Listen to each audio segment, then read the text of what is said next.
When I looked up winter Japan, Sapporo kept coming up. Northern Japan, the snow destination. I came here for the winter wonderland vibes. Nobody online mentioned that winter wonderland vibes is a euphemism for you will not be able to walk places. So let me show you what a full month of living in Sapporo in January looks like. By the end, you will understand what 5 meters of snow a year looks like and how the locals celebrate it. We came from Tokyo, non-stop running around between neighborhoods and buying way too many anime figurines. By the time I got here, I was already burnt out. The plan was simple. Slow down. 4 weeks in Hokkaido. Winter, quiet, rest. It is officially our first time walking in snow. In the Netherlands, where I'm from, 2 centimeters of snow is enough to trigger a national emergency. Schools close, trains stop. The whole country just decides to stay home, panic, and eat erwten soup. Seeing actual snow? Genuinely exciting.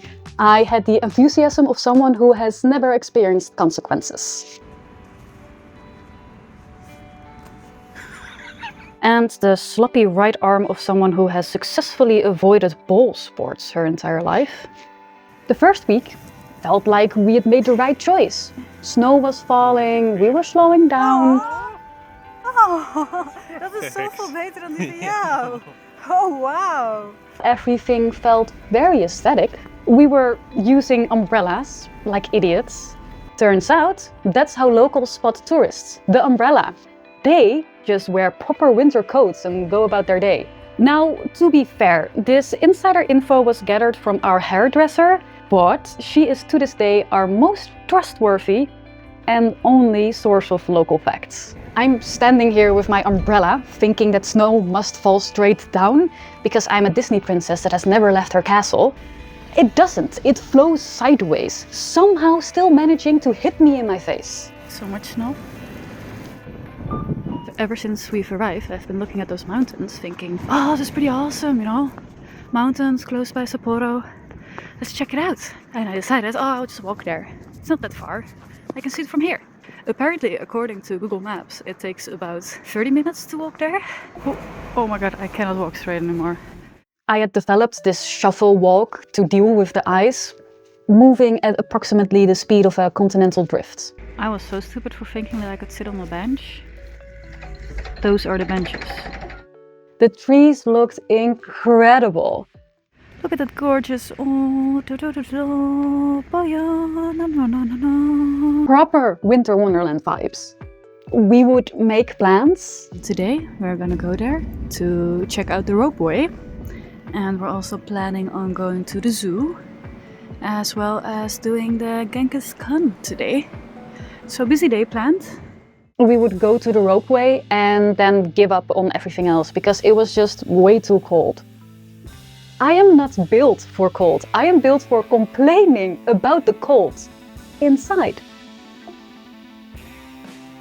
Meanwhile, people just work like it's normal weather. I'm watching them from inside like a Victorian child observing laborers. Perhaps I should find some coins to scatter.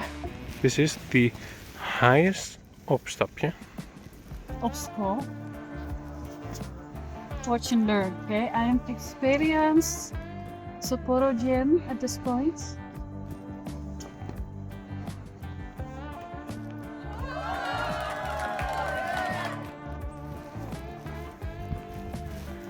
Another beautiful cone around a gorgeously shaped tree.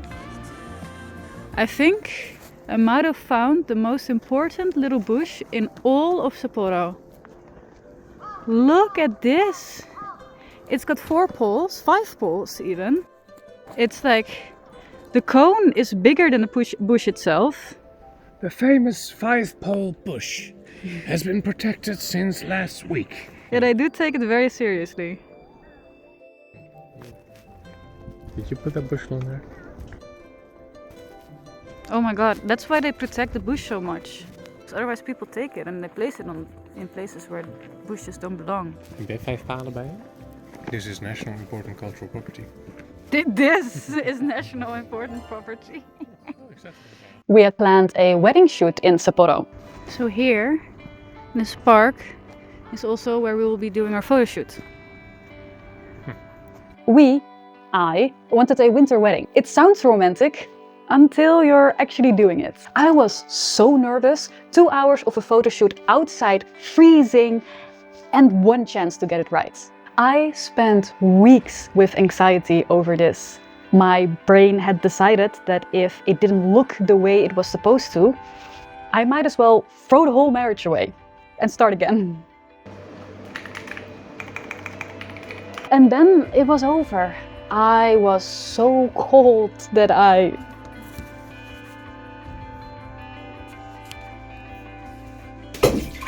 Very elegant, very bridal, really captured the romantic essence of that day.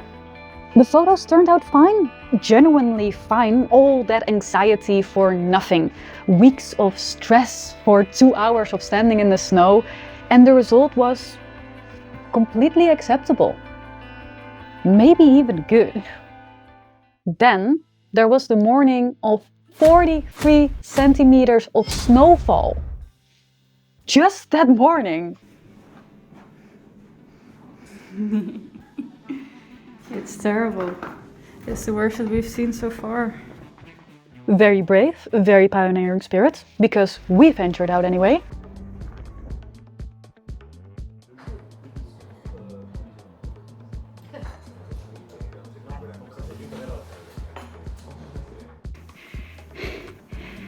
It's literally going up to my knee. It's just half.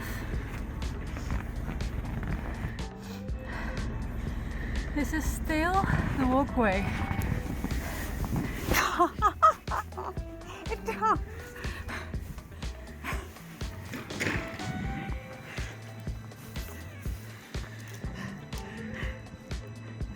Rendered incapable.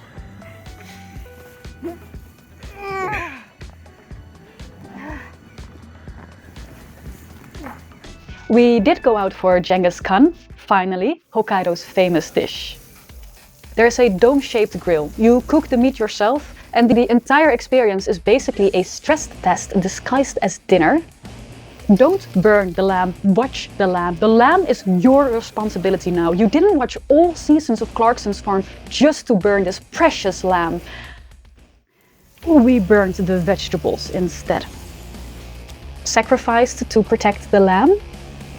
And then I ate the lamb and remembered, I don't like lamb. It is very chewy. Even in Hokkaido, it was still pretty chewy. Fun fact, Sapporo has kilometers of underground walkways. Locals use them to get places.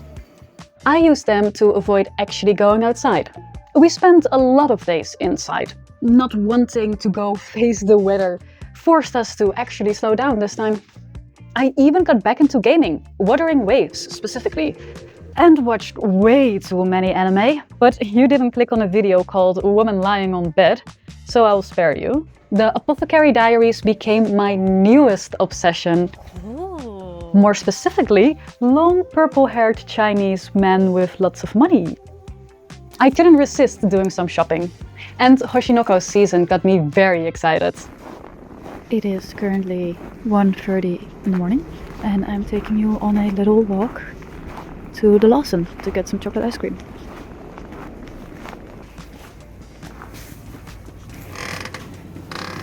They have a lot of ice cream. They have vanilla, chocolate, melon. I think this is vanilla again, all like with the specific Hokkaido milk heat.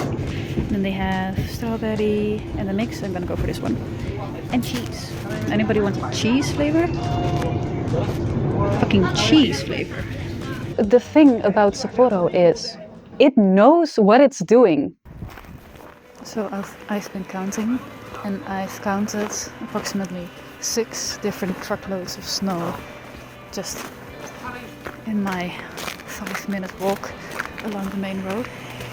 Where do they bring the snow to? What do they do with all of this snow? Even with an average of 5 meters of snow a year, this city remains livable. Mount Moiwa is another great example of putting life in Hokkaido in perspective. The shrines here are way simpler from what you see down south. The island was colonized late. Colonized. Most of these weren't built until long after the grand temples in Kyoto were already centuries old. I didn't really care about seeing the city from above, I have to admit. Cities from above all look the same. Buildings, roads, tiny people. But the mountains, completely buried in snow, untouched, with their lovely little animal trails. I didn't do Sapporo the right way. We skipped out on most of the tourist stuff. But living here, actually living, I loved it. And then the Sapporo Snow Festival. I will show you some footage while telling you that it started in 1950 by a couple of children making 6 snow statues in the park. It was previously used for dumping snow from clearing the streets. In 1955, the Japan Self-Defense Forces started participating by building the first massive sculptures. They used it as a training exercise. Only 4 years later, 2,500 GSDF personnel were mobilized just for the construction of these sculptures. These large sculptures use 500 5-ton truckloads of snow and reach 15 meters tall. And in a few weeks, all that work, gone. I fucking loved Sapporo. I absolutely respect the hell out of all of these people that make this place their home. Even though daily life can really be a struggle here, just getting outside of your apartment, the ground can be so incredibly slippery.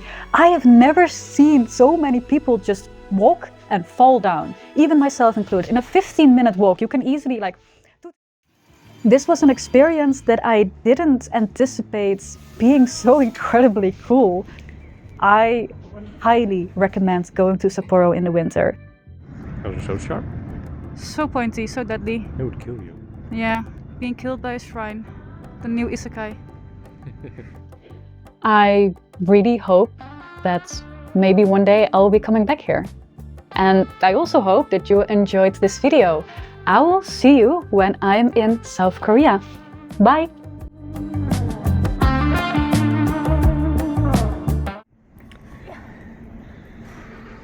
I'm stuck.